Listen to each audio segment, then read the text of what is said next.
Bonjour à vous, je suis ravi de vous retrouver. Aujourd'hui, on parle marketing international. On va aussi parler des erreurs passées d'une minute trente, des erreurs futures aussi, parce qu'on se relance sur le sujet et on sait déjà, enfin, on n'a pas encore tout réussi. Et on va retenter la donne avec Benjamin, que je vous présente, qui travaille avec nous en tant que consultant.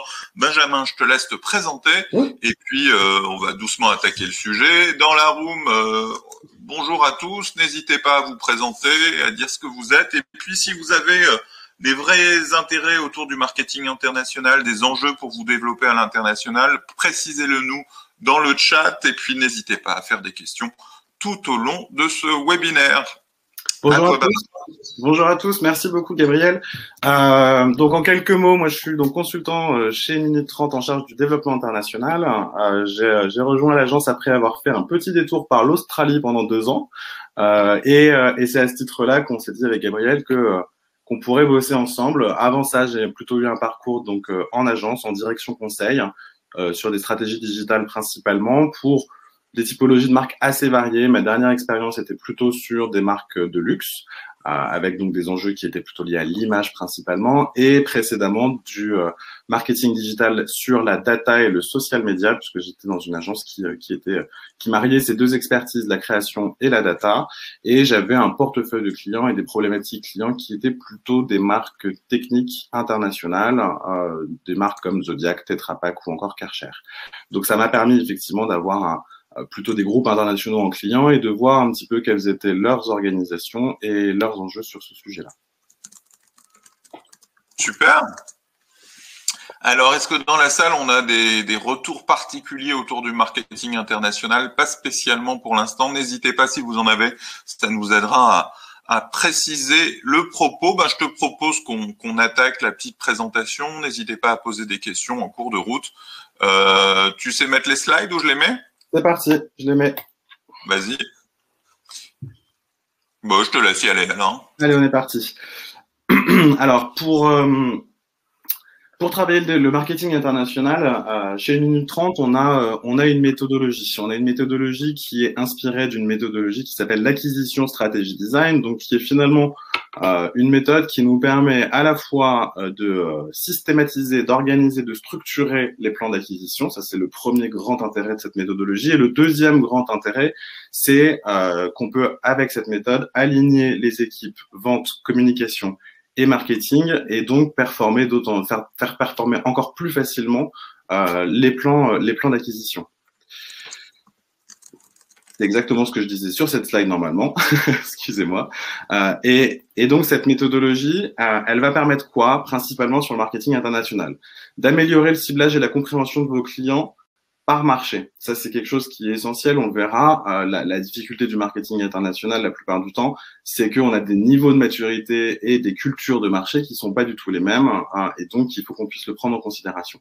Le deuxième grand point, ça va être d'organiser et d'aligner les équipes, à la fois en centrale et à la fois en local, et ce, quelles que soient les organisations, puisque on le sait, les entreprises, quand elles sont à l'international, peuvent adopter plusieurs modèles d'organisation qu'on détaillera un petit peu après. Et enfin, et ça c'est certainement aussi un point hyper important, c'est comment est-ce qu'on va pouvoir définir et prioriser son plan d'action. On est sur une méthodologie qui a une dimension théorique, mais qui a surtout une dimension pratique et qui vous permet par marché, selon la maturité, selon vos objectifs, de prioriser les actions, les investissements et aussi de mettre en face les bonnes ressources. Alors oui, là, on est vraiment sur les fondamentaux de l'acquisition strategy design. Je ne sais pas qui dans la salle connaît la méthode. Abdel va peut-être pouvoir nous faire un petit sondage là-dessus. Mais et ce qu'on veut vous présenter là vraiment, c'est que l'acquisition strategy design, que certains d'entre vous connaissent parce qu'on a déjà partagé le livre, etc., s'applique bien à la réflexion sur le développement à l'international. Et c'est ça vraiment que Benjamin va vous présenter. Comment utiliser cette méthode dans un contexte international. Je te redonne la parole. Yes. Je voulais voir si on avait eu des résultats au sondage. Je ne sais pas s'il y a eu un sondage. Je crois que Abdel, qui ne maîtrise pas encore complètement l'outil, n'a pas nécessairement eu le temps de créer le sondage. Mais dans le chat, on a déjà des premiers retours. Ça marche. Alors, pour commencer, je voulais effectivement parler des typologies d'organisation et voir comment est-ce que l'acquisition strategy design pour l'international permet d'adresser ces différentes typologies d'organisation. On constate chez les clients que finalement, on a soit un marketing central qui est fort, voire très fort, avec peu d'équipes marketing locales. Et dans ces cas-là, ça déclenche plutôt des stratégies marketing qui sont un petit peu les mêmes par marché, et donc on va avoir des problématiques qui sont de l'ordre d'un manque de finesse et de précision sur les marchés. Une deuxième typologie d'organisation, ça va être des filiales qui sont très autonomes. Et dans ce cadre-là, la marque a un enjeu et le central a un enjeu qui est de pouvoir définir un cadre stratégique qui permet quand même de rationaliser le travail qui est fait à l'échelle internationale.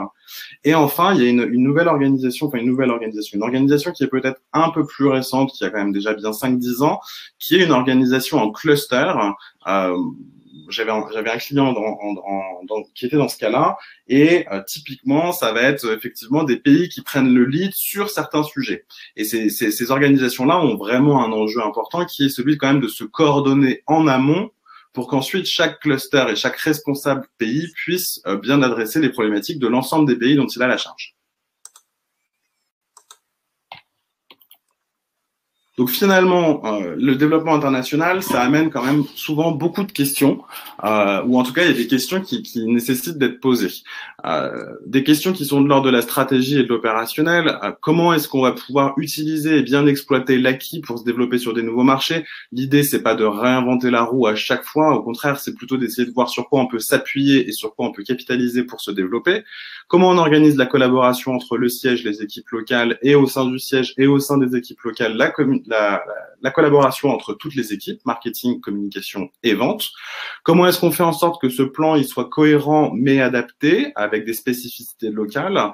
Comment est-ce qu'on fait en sorte que le déploiement du plan d'action il soit efficace et que malgré tout on maintienne de l'autonomie au sein des filiales? C'est souvent un sujet, c'est-à-dire que les filiales parfois manquent de temps, manquent de ressources, ou en tout cas ont moins de ressources qu'en centrale, mais pour autant ils veulent et on veut leur laisser de l'autonomie pour pas les rendre simples exécutants de la stratégie globale. Et enfin, les priorisations de ressources, d'investissement, ça aussi évidemment, ça dépend des objectifs commerciaux et des enjeux que vous avez sur chaque marché, mais très concrètement, il faut quand même l'optimiser. On peut pas avoir le même niveau d'investissement sur tous les marchés selon leur maturité. Après, du coup, ça implique des problématiques qui sont de l'ordre opérationnel. Comment est-ce qu'on fait un processus qui est efficace? Comment on prend en charge la localisation des actions et notamment des contenus? On y reviendra un petit peu plus tard sur cette partie de localisation et de traduction. Comment est-ce qu'on peut réduire ses coûts d'acquisition? On va vous parler d'un sujet qui devrait vous plaire. Comment est-ce qu'on peut finalement augmenter son ROI en se développant à l'international? Comment est-ce qu'on peut, quel canal on doit utiliser, prioriser, et quel est le meilleur process d'adaptation locale. On parlera machine translation, on parlera SEO, puisque vous vous en doutez, quand on passe à l'international, se pose la question de la localisation des contenus, et puis est-ce que ça doit être traité en central ou en local. Il y a maintenant une dizaine d'années, on parlait plutôt d'un enjeu très local sur le SEO. Depuis, il y a quand même eu de grands progrès qui ont été faits à la fois sur les process de traduction, à la fois sur les outils, et puis globalement sur le SEO. Et donc aujourd'hui, on peut se poser la question de la pertinence de maintenir le SEO à un enjeu strictement local. On en reparlera. Ouais, il y a un vrai sujet là-dessus. Dans quelques jours, on va lancer la traduction des 4000 pages du site de façon automatique en anglais, avec un travail SEO automatique associé, et on pourra vous faire des retours d'expérience quand on commencera aussi à nous référencer en anglais où c'est hyper compétitif. Mais la traduction automatique a fait des progrès assez incroyables,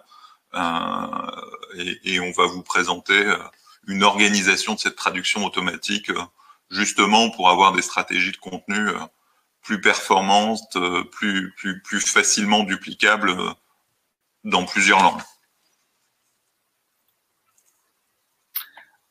Alors, très concrètement, comment est-ce que l'acquisition stratégie design peut vous aider sur votre stratégie marketing internationale? On va partir du global, c'est tout l'intérêt, et c'est en ça qu'on va pouvoir s'adresser à toutes les typologies d'organisations internationales. On définit une stratégie d'acquisition globale sur le modèle de l'acquisition strategy design et on va dans le détail juste après. Et ensuite, on va pouvoir faire des adaptations de ce plan au niveau local. Et vous allez voir que l'intérêt de ça, c'est qu'on rationalise finalement l'effort, on rationalise ce qui fonctionne, ce qui doit être adapté et comment on mutualise ce qui peut l'être et comment on traite en local ce qui doit être traité en local selon les marchés. Évidemment, on a pris 4 exemples de pays, mais c'est valable si vous avez 5, 10, 15, 100 pays à adresser.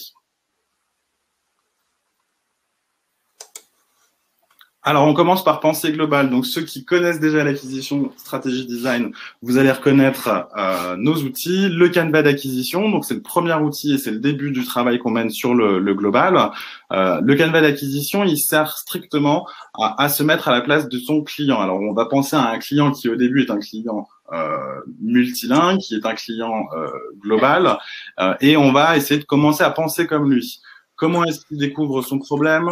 Comment est-ce qu'il s'implique dans la résolution de celui-ci? Qu'est-ce qu'il va utiliser comme mots-clés? On raisonne sur finalement le parcours, les questions du client. On travaille sur son persona à travers le Canva d'acquisition. La seconde étape de l'acquisition stratégie design, c'est qu'on va pouvoir travailler sur le parcours d'achat de son client.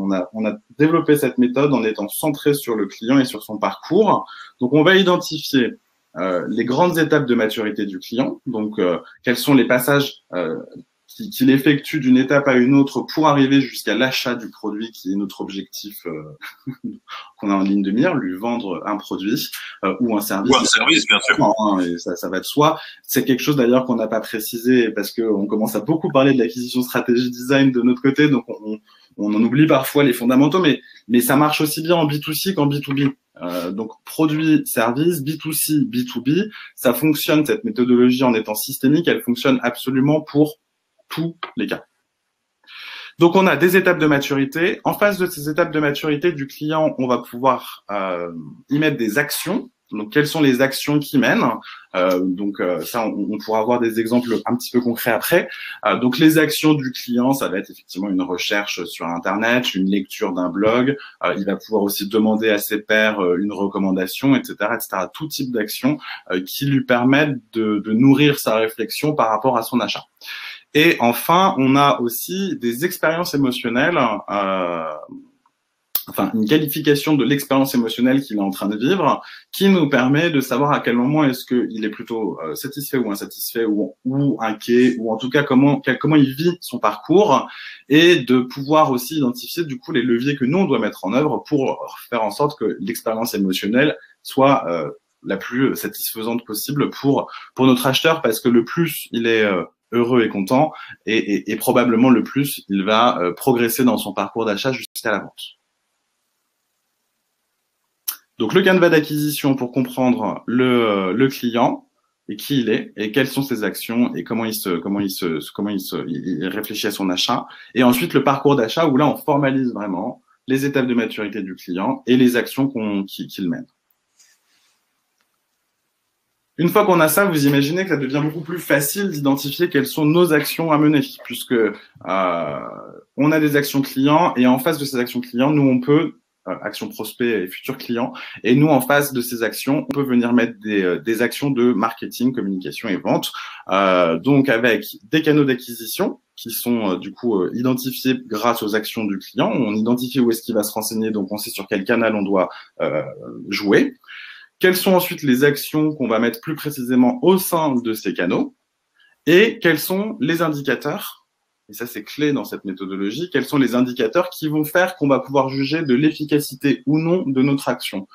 Chez 1 minute 30, on travaille, on raisonne vraiment par l'itération, par le test, pour nous-mêmes et pour nos clients, on raisonne de cette façon-là.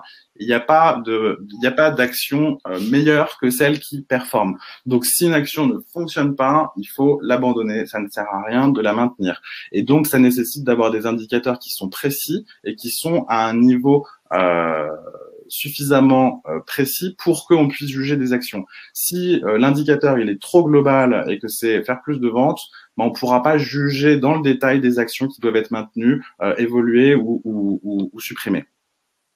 Et en face de ces indicateurs, on met des organisations et des outils. Donc ça nous permet avec la matrice d'acquisition de mettre des actions d'acquisition en face des actions du client. Et in fine, quand toute cette matrice d'acquisition elle est réalisée, vous pouvez construire votre plan d'acquisition en sélectionnant parmi les actions finalement celles qu'on doit traiter en priorité, en se concentrant sur ce qui doit être accompli en premier, ce qui va permettre d'aligner tout le monde sur et c'est le moment où on aligne tout le monde, marketing, communication et vente, sur finalement le plan et qu'on se met d'accord sur ce qui est le plus important. Et pour sélectionner le plus important, en général, on considère à la fois la facilité d'atteinte versus l'enjeu que ça peut nous permettre de résoudre. On va aussi observer notre niveau de maturité. Est-ce que c'est déjà quelque chose qu'on fait très bien, donc on n'a pas besoin de beaucoup investir, ou c'est quelque chose qui est très important mais qu'on ne fait pas très bien et sur lequel il est donc strictement nécessaire d'investir beaucoup. Voilà, cette dernière étape permet in fine d'avoir un plan d'acquisition très concret et déployable. Donc si on se remet dans notre scope international, on est en train là de penser notre plan d'acquisition global.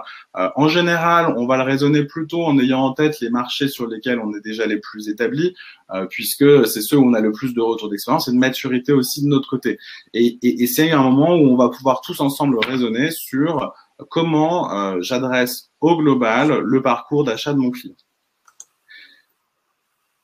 Voilà pour le plan d'acquisition. Si vous avez des questions, surtout vous n'hésitez pas, puisque voilà, nous c'est des méthodologies qu'on commence à bien exploiter, bien utiliser, bien connaître, mais n'hésitez pas à poser les questions si nécessaire.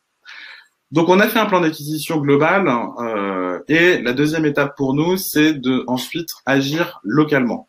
Donc, l'idée, ça va être de confronter la vision globale à la vision des équipes locales. Alors, quand on dit équipe locale, ça dépend des organisations, évidemment. C'est-à-dire que soit vous avez des filiales et c'est le moment où on les fait intervenir pour qu'ils nous donnent leur feedback, soit vous avez une organisation en cluster. Et en général, dans les organisations en cluster, ce qui se passe, c'est que vous avez effectivement des équipes locales avec un lead qui est dans un pays ou dans un autre, mais pour autant, il y a quand même des équipes locales. Quand c'est un marketing central qui est très fort et qu'il n'y a pas de filiale, ou alors que c'est un nouveau marché dont vous n'avez pas encore développé votre équipe locale, ce qui se passe régulièrement, ce qu'on constate dans les organisations centrales, c'est qu'il y a très régulièrement beaucoup de multiculturalisme. C'est typiquement des organisations, il va peut-être être assez clé d'avoir au sein de vos équipes marketing des personnes venant de pays et d'univers très différents qui vont vous permettre de nourrir ce genre de réflexion et de comprendre un petit peu mieux les cultures des marchés sur lesquels vous allez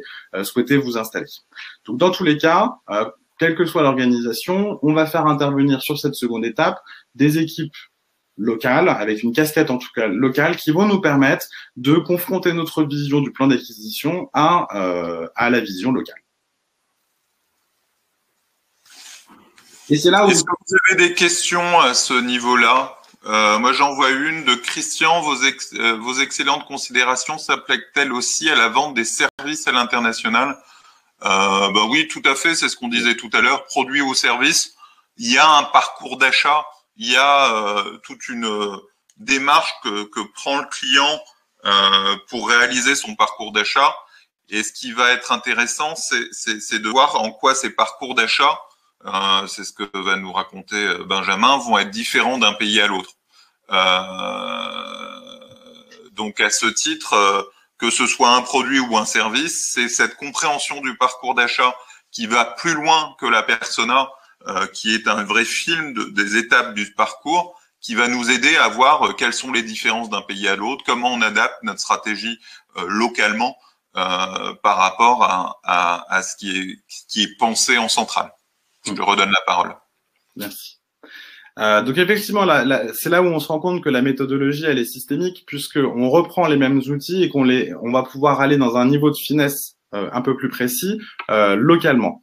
Donc typiquement, le canevas d'acquisition, alors celui-ci, c'est celui qui doit être globalement refait. Pourquoi il doit être refait? Parce que on a besoin de remettre les équipes locales dans la même dynamique que celle que nous on a menée. Et ce canevas d'acquisition, c'est là où on va les solliciter pour se poser des questions sur leur potentiel client. Et donc là, on les immerge finalement dans la philosophie aussi de la méthodologie. Donc on leur fait se poser les bonnes questions. C'est à ce moment-là qu'on va établir une vraie concordance entre les mots-clés utilisés par le global et les mots-clés utilisés par le central. Les mots-clés, on parle de SEO, mais on parle aussi finalement plutôt de réflexion globale de l'utilisateur ou du client sur sa recherche et sur son problème. Donc là, on va pouvoir identifier est-ce que finalement, ce que nous, on utilise comme mots-clés sur le marché français, c'est des mots-clés qui sont aussi utilisés dans les recherches des personas sur leurs marchés locaux. Donc, on refait cette étape de canevas d'acquisition avec nos équipes locales. Puis, on reprend le parcours d'achat qu'on a défini globalement et on sollicite nos équipes locales pour voir avec elles si le parcours d'achat, d'une part, est le même sur leur marché à eux, puisque selon les marchés, on va voir qu'il y a un peu 3 typologies d'évolution du parcours d'achat qui peuvent être faits. Soit on conserve et on valide les étapes du parcours d'achat, parce qu'on est sur des marchés qui fonctionnent de façon assez similaire, avec un même niveau de maturité et avec des personas qui sont dans des parcours d'achat qui sont similaires. Soit on va faire évoluer l'étape du parcours d'achat pour qu'elle s'adapte au parcours d'achat local. C'est souvent le cas quand les informations qui sont remontées par le local s'appliquent à tous les pays. On va pouvoir aussi modifier le parcours d'achat global quand on va pouvoir mutualiser les pays locaux. En tout cas, on va faire évoluer tout ou partie du parcours. Et on peut aussi, au besoin, rajouter ou supprimer des étapes dans le parcours d'achat pour prendre en considération des spécificités locales ou construire un parcours d'achat qui soit complètement différent au besoin. Ça va notamment être le cas, ça permet de prendre en considération les écarts de maturité de vos marchés. Typiquement, sur un marché où vous êtes numéro 1 et que vous êtes leader et qu'il y a peu de réassurance à faire, par exemple, très certainement que le parcours d'achat intégrera un peu moins une dimension je vais réfléchir à mon achat et solliciter mes pairs pour m'assurer de la pertinence de ce fournisseur. Effectivement, si vous êtes leader, peu de réassurance à faire. Sur un marché où vous allez vous développer, il est probable qu'il y ait une étape qui soit clé, qui soit celle de je me rassure sur mon achat avant de le finaliser. Et typiquement, sur un marché en cours de développement, vous allez pouvoir ajouter une étape au parcours d'achat qui sera typiquement je me rassure. Super. On reprend ensuite la matrice d'acquisition. Donc, on a fait nos parcours avec notre équipe locale. On valide le parcours avec eux. On l'ajuste, on l'adapte, on le fait évoluer au besoin, comme on se le disait. Et ensuite, on vient compléter donc notre matrice d'acquisition avec les canaux, les actions et indicateurs et organisations à mettre au fur et à mesure du parcours.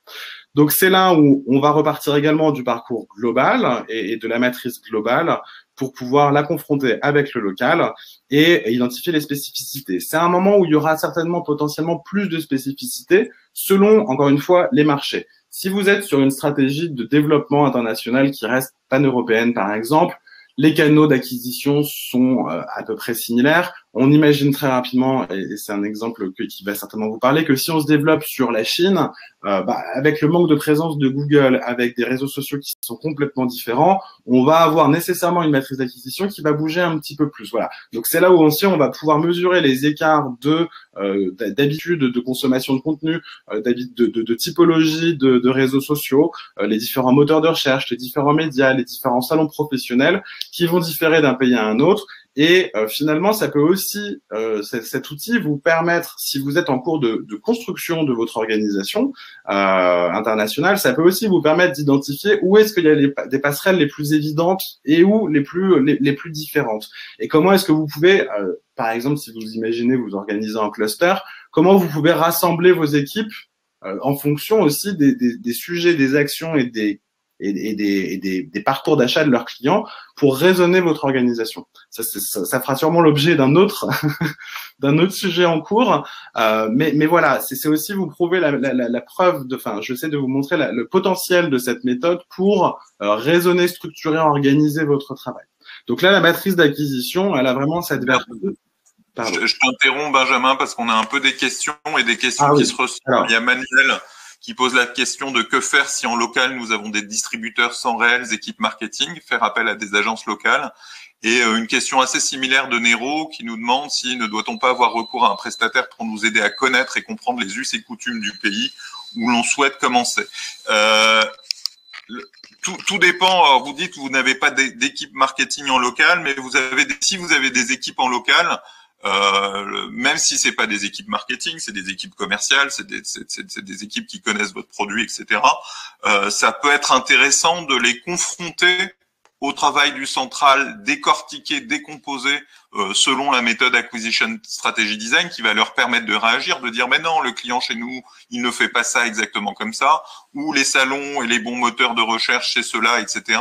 Et il va être en capacité d'intervenir, même si c'est pas des experts du marketing. Donc il y a quand même dans toutes les entreprises beaucoup d'intelligence interne, sans être expert du métier, qui permet de confronter la stratégie globale à ce qui est adapté au marché local. Donc moi, je vous recommande dans un premier temps déjà de faire cette démarche-là en atelier ou en atelier accompagné avec nous, mais et derrière, après, de confronter votre stratégie globale avec vos équipes locales. Et ça, c'est quand même hyper important aussi, c'est que ça devient un travail ensemble, un travail d'équipe sur des bases structurées et pas nécessairement parce que le risque de travailler avec une agence locale, c'est que le local est complètement la main sur l'agence locale et qu'au final vous vous retrouviez avec une stratégie locale qui soit plus cohérente avec la stratégie globale et avec, moi je l'ai vécu chez des clients écoles dans plusieurs pays, avec finalement des conflits entre le local qui a une stratégie construite avec son agence locale et le global qui essaye de produire un certain nombre d'éléments adaptés à tous les marchés, avec une compréhension souvent quand même plus fine des parcours d'achat, parce que les budgets locaux sont plus faibles, donc on fait des actions un peu plus type vieille recette appliquée de façon pas toujours pertinente au marché. Donc voilà, essayez de travailler avec vos équipes, même si c'est pas des équipes marketing. Confrontez-les au travail fait en centrale, donnez-leur les clés pour réagir. Et moi, ce que je trouve hyper intéressant dans tous les ateliers Acquisition Strategy Design qu'on a fait, c'est qu'en déroulant la méthode, beaucoup plus de gens se sentent impliqués parce qu'ils comprennent ce qui se passe et ils peuvent dire facilement, tiens, pour toucher le client à tel moment de son parcours, j'ai une idée, c'est ça. Idée qu'ils n'auraient jamais eue si on n'avait pas fait la décomposition du parcours d'achat.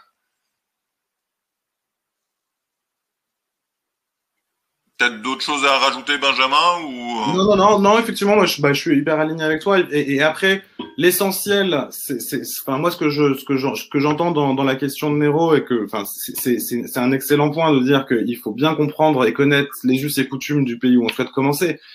Mais effectivement, on n'a pas besoin nécessairement que ce soit une solution externe. Il faut qu'on ait un point de vue de ce pays. Il faut qu'on trouve le moyen d'obtenir ce point de vue pour confronter à notre vision globale. Mais comme le disait Gabriel, c'est pas nécessairement des professionnels du marketing qui peuvent nous nourrir de ça. Ça peut aussi être effectivement des distributeurs ou une personne que vous auriez en local qui serait en train de développer le pays et qui elle-même serait en train de le vivre dans le pays.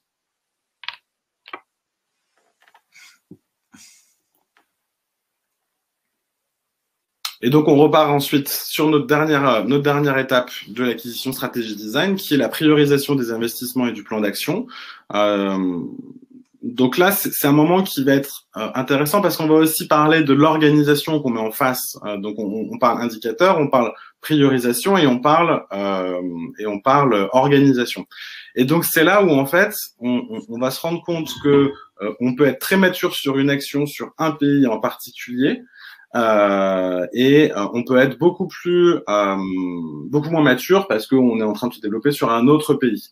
Et le fait de prioriser son plan d'action en ayant une vision d'une part du global et d'autre part des plans d'action locaux qu'il va falloir mener, ça permet d'identifier les mutualisations qu'on peut faire ou pas. Donc typiquement, on va avoir des contenus qui sont produits globalement et qui vont être traduits directement par le global avec validation des équipes locales parce qu'il n'y a pas d'enjeu de spécificité locale sur ces contenus. On va avoir des contenus globaux qui nécessitent d'intégrer les contenus locaux Par exemple, on va avoir un livre blanc avec dedans des cas clients. On va adapter nos cas clients avec des références locales, avec des présentations de partenaires locales, etc.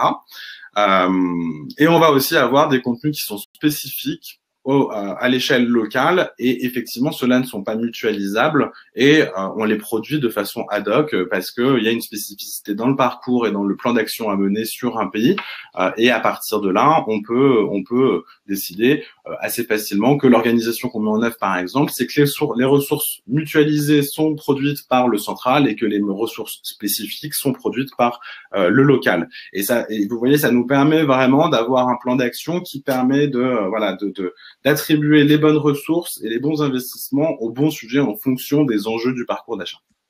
Donc, normalement, à l'issue de ces deux grandes étapes, Think Global, Act Local, on a une vision globale de notre parcours d'achat client et de ses déclinaisons. On a une vision globale des actions qu'il faut mener, et on a un audit local. Alors, audit qu'on a fait donc à cette étape numéro 4 de la priorisation, où on va dire notre maturité sur telle ou telle action. Donc, on va pouvoir avoir un regard autocritique sur notre travail. Et enfin, on a donc une priorisation sur chaque marché de notre plan d'action en fonction de l'organisation, des ressources disponibles et des ressources humaines et financières disponibles. Ah, on a c'est pas tant une question, mais qu'un retour très intéressant de Christelle sur les spécificités par marché, en particulier les marchés réglementés. Là où je vous rejoins, la démarche acquisition stratégie design adaptée à l'international n'est pas la première question à se poser avant de se lancer à l'international. C'est une fois qu'on est lancé à l'international, c'est comment on développe sa stratégie d'acquisition internationale. Mais effectivement, comme vous le dites, il est nécessaire au préalable de savoir comment on y va. Est-ce qu'on y va en direct via une JV ou via des distributeurs? Ça, c'est pas des questions à laquelle Acquisition Strategy Design répond. Et il faut bien se poser ces questions-là avant. Mais une fois que vous êtes sur place, vous avez développé un de ces trois partenariats d'ailleurs, parce que la démarche marche dans ces trois cas de figure, pour déployer une stratégie d'acquisition, pour déployer de la visibilité, de la notoriété, du trafic autour de votre produit ou service. Cette réflexion-là, globale, locale, fonctionne bien et va être mise en place. Christian aussi a posé une question. Qu'en est-il de l'aspect clé d'un développement international, investissement plus ROI, définir des prix export en phase avec le marché cible et avec les exigences marges de l'entreprise française exportatrice, où il est assez fréquent qu'on doive adapter un produit français aux exigences du pays cible en termes de composition d'un produit, de la valeur cherchée, etc. Moi, je dirais un peu même réponse qu'à Christelle. Acquisition Strategy Design adapté à l'international ne fait pas tout le job. Et effectivement, sur la question de l'offre, ça vaut le coup de se poser la question de l'adaptation de l'offre en refaisant tourner, par exemple, un value proposition design avec les pains and gains de la persona d'un côté et les attentes du marché. Enfin, là-dessus, un peu même réponse qu'à Christelle. Acquisition Strategy Design vient une fois qu'on a une offre et qu'une fois qu'on a une structure en place.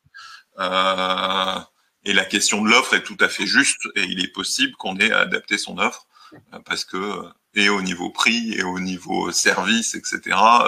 C'est pas les mêmes attentes d'un pays à l'autre. Tout à fait. Après, l'acquisition strategy design, par contre, à ce niveau-là, peut aider sur un point, c'est que si justement vous avez ce genre de questions et d'interrogations sur vos offres, l'avantage de mutualiser certaines ressources, d'identifier comment prioriser ses investissements et de penser son acquisition internationale, ça va aussi vous permettre d'identifier un coût de test, un coût de potentialité, un coût de voilà, si je vais sur ce marché, qu'est-ce que je peux mutualiser par rapport à un marché que j'avais déjà? Et donc, qu'est-ce que je vais devoir déployer comme marketing spécifique ou non en termes d'acquisition pour ce marché. Et ça va aussi vous permettre quand même de mesurer l'investissement nécessaire, outre la dimension évidemment produit, et qui est quand même toujours voilà, le début de l'histoire, on le sait.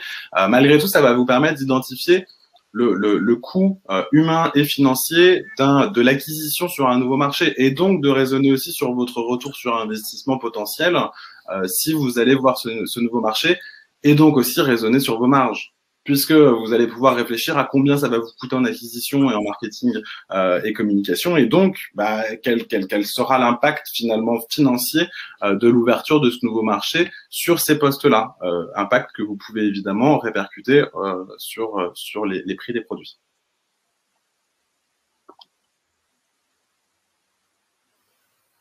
Je te laisse avancer. Ouais. Alors. Un peu de promo. Un peu de promo. Un peu de promo. Donc, en quelques mots, l'agence 1 minute 30, c'est la méthodologie. C'est vraiment le cœur de notre offre aujourd'hui. C'est vraiment le cœur de notre offre aujourd'hui, la méthodologie de l'acquisition stratégie design. Et vous allez le voir, on raisonne maintenant beaucoup sur les méthodologies. On a une expertise depuis 10 ans qui est l'inbound marketing, qui est ce qui nous a fondé, qu'on a développé, qu'on a ensuite complété avec de l'outbound et avec finalement maintenant tous les canaux potentiels de l'acquisition.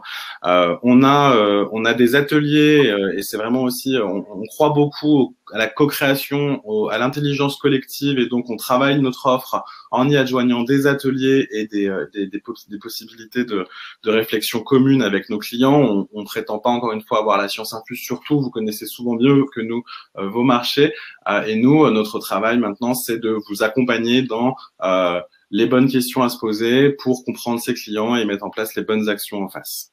Et on adjoint également à notre méthodologie et à nos ateliers des formations, puisque soit vous travaillez avec nous pour le déploiement de vos plans d'action, mais on est aussi content de vous accompagner et de vous donner les clés pour que vous soyez autonome dans l'utilisation de nos méthodologies.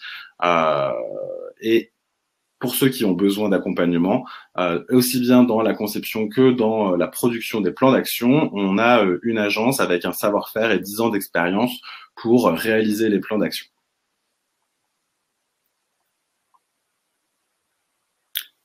Les ateliers, comme on vous les présentait tout à l'heure, et ça c'est le moment où je vous le dis, je vous dis que enfin j'ai un petit truc en plus à vous dire sur les ateliers. Ce qui est impressionnant avec nos ateliers, moi je l'ai vécu il y a pas très longtemps parce que j'ai fait mon premier atelier acquisition stratégie design sur l'international justement, c'est que le plan d'acquisition on arrive à le faire en une journée.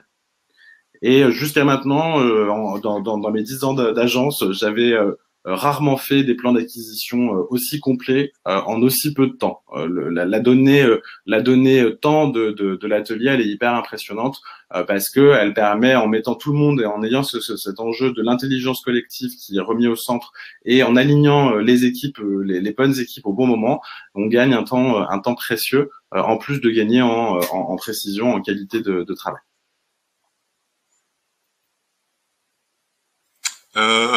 Juste un petit truc, je me rends compte là que j'ai deux trois trucs sur le livre blanc. Je me rends compte que sur l'atelier, on n'a pas trop parlé de sa déclinaison internationale, et en fait, le fait d'avoir une ou deux combinaisons, je pense qu'il y a des choses à adapter. L'idée, c'est vraiment, et on l'a déjà fait avec des clients, c'est d'avoir un premier atelier en centrale et une déclinaison d'atelier en local. Sur la base de ce qui a été construit en centrale pour aller tester, adapter. Donc ça peut être une journée complète en centrale avec au cas où en partie des équipes locales dès le début, et après des demi-ateliers pour aller tester, ajuster les stratégies localement et faire ce travail-là. Donc on sait faire l'ajustement de l'organisation de ces ateliers pour bien équiper, pour bien impliquer les équipes locales. On peut aussi faire une journée d'atelier avec tout le monde en même temps. Ce que tu disais, ce qui est hyper intéressant avec les ateliers en virtuel, c'est qu'on peut créer des breakout rooms, on n'a pas besoin d'être là en même temps au même endroit, on peut créer des petits groupes de travail, réunir tout le monde avec les breakout rooms, etc.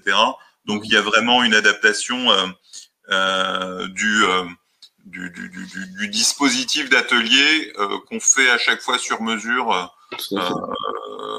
par rapport à vos situations internationales. Donc ça, je pense que c'est des petits trucs qu'il faut modifier dans le livre blanc.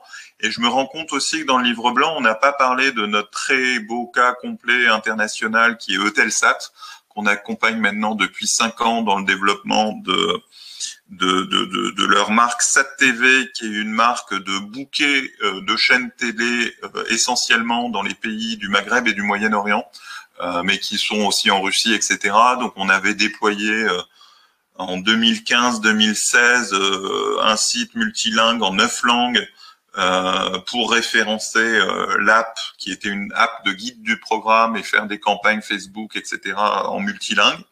On avait eu plus d'1 million de téléchargements de l'app, donc c'était plutôt un beau succès. Et on a recommencé à travailler avec eux il y a 1 an et demi pour maintenant déployer des box TV dans ces pays-là et mettre en place les campagnes de communication avec des relations presse internationales, avec des campagnes d'influenceurs à l'international, avec de la création de supports aux ventes, de flyers, etc., de présentoirs à l'international. Et là, on est en train de travailler, de pousser de la campagne télé, parce que la télé, pour vendre des box télé, c'est plutôt pas mal. Mais voilà, c'est un accompagnement de longue durée sur lesquels on a pu tester ces méthodos, adapter les messages, les communications aux attentes locales, tout en déclinant une stratégie globale, parce qu'il s'agit de toucher une dizaine de pays en même temps, de loin, sans... Et pour le coup, Eutelsat n'a pas d'équipe locale, donc on a des distributeurs localement qui vendent les set-top box, donc on travaille avec eux, on essaye de les impliquer dans la promotion du service, mais c'est eux qui font les ventes. Et ça, je trouve que ça ferait un bon cas dans le livre blanc auquel on n'a pas pensé. Bon, comme on est pionnier de l'inbound, on a beaucoup bossé, on peut beaucoup aider nos clients sur les stratégies de contenu, et ça me fait une transition donc avec le deuxième grand sujet aujourd'hui de notre webinaire, qui est la localisation semi-automatique. Alors la localisation semi-automatique, on parle de Translation Management System, TMS, et nous on a été voir de ça d'un peu plus près, puisqu'on avait un sujet de traduction de notre site internet, et donc quand on a plusieurs milliers de pages à traduire, autant vous dire que l'offre, enfin le faire de façon manuelle nous semblait pour pouvoir nous développer à l'international un coût très important, qu'on a donc essayé de rationaliser. Finalement, pourquoi est-ce que c'est intéressant d'utiliser une offre de localisation semi-automatique? C'est selon nous parce que déjà on va pouvoir en internationalisant notre contenu toucher plus de prospects, et on va pouvoir s'adresser à eux dans leur langue. Évidemment, on pourrait se dire qu'on fait tout en anglais, puisque c'est quand même une langue globalement, c'est la langue international aujourd'hui. Pour autant, ce sera toujours plus convaincant pour un prospect de lui parler dans sa langue que de lui parler en anglais. Et finalement, déployer son contenu sur son site notamment, mais pas que, à l'international, ça permet aussi de commencer à prendre des places en SEO. Et nous, c'est un petit peu ce qu'on va amorcer là, comme vous le disiez, Gabriel. À partir de la semaine prochaine, on va pouvoir déployer nos sites en multilingue.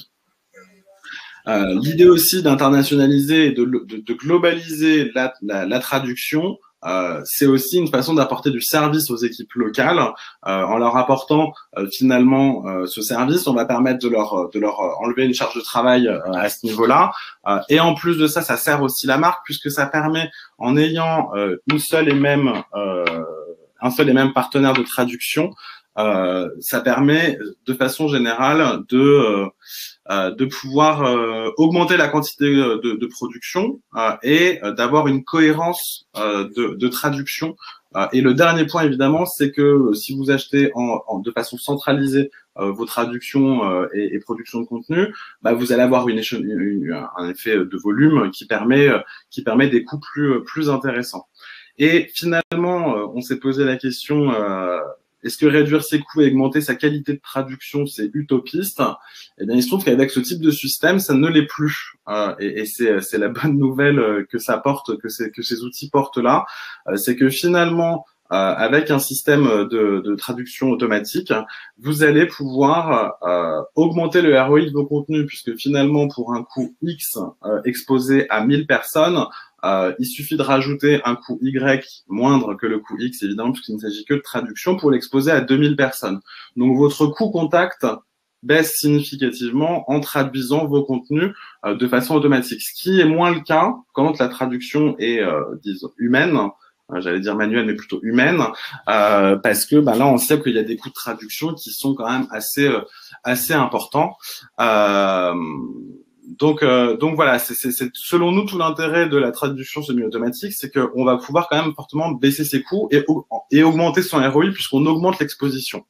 Du côté de la qualité de la traduction, est-ce que c'est possible de réduire son coût et d'augmenter sa qualité? Oui, aussi, puisqu'en fait, on a fait l'expérience, nous, avec notamment l'acquisition strategy design qu'on a fait traduire.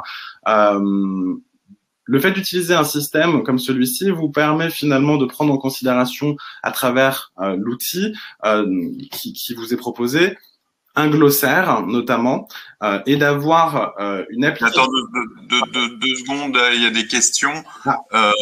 Nero pose la question, est-ce qu'il y a un problème en termes de SEO lié à l'automatique?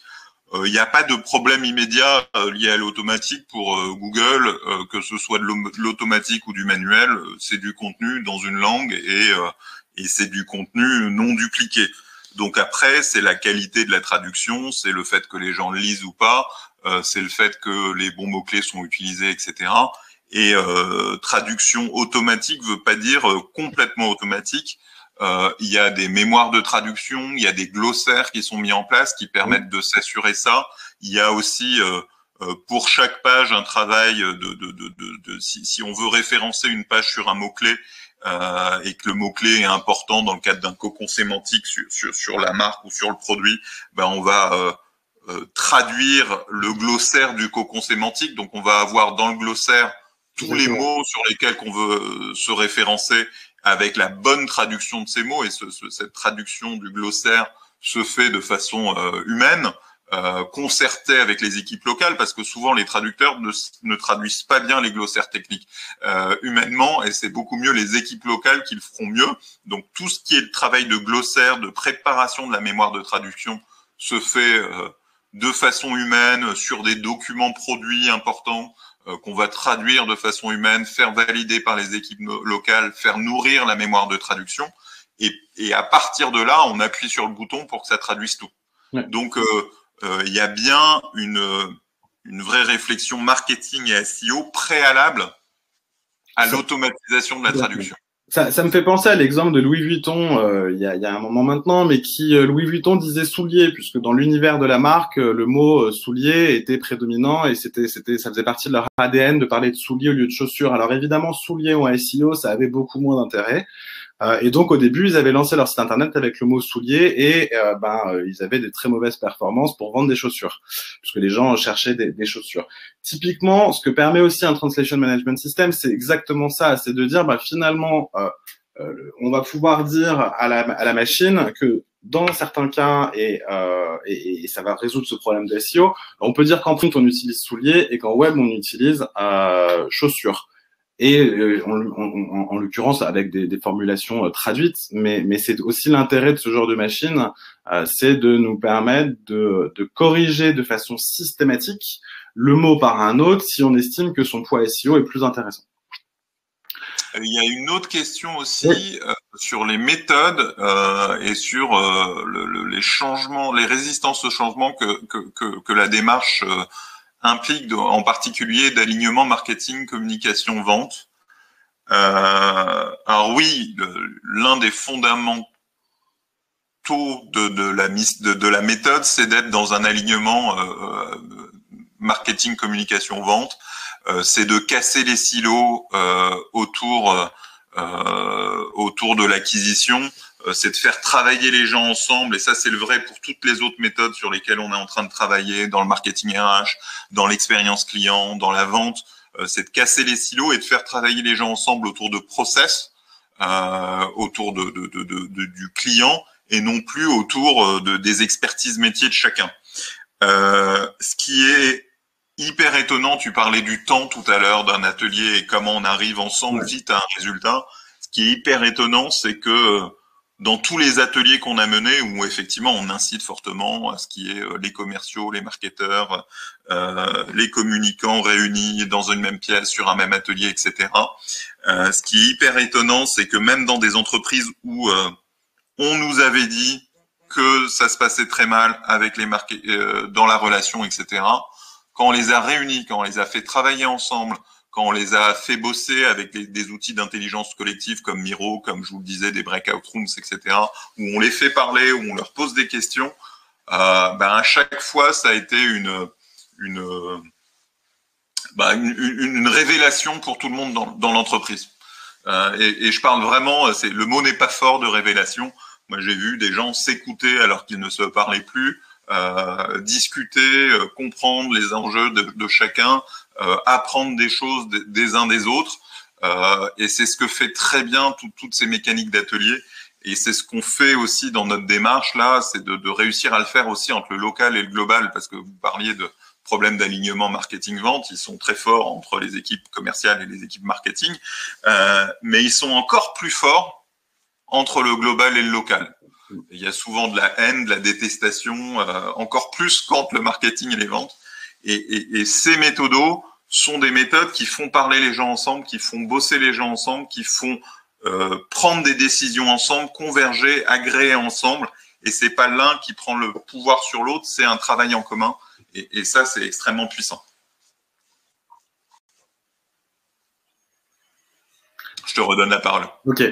Sur du coup pour continuer cette explication donc sur le Translation Management System, finalement ce qui est intéressant et ce qui fait aussi qu'il y a une réduction de coûts, c'est que il y a un peu cette mécanique d'apprentissage de la machine. C'est-à-dire que plus on va la nourrir et plus on va travailler avec, et plus elle va apprendre des segments, des nouveaux segments à traduire. Ça veut dire que un segment qui a déjà été traduit et validé une première fois, potentiellement soit par un être humain, soit par la machine, la fois d'après, il sera strictement traduit de la même façon, et donc il n'y a plus à y passer ni du temps ni de l'argent.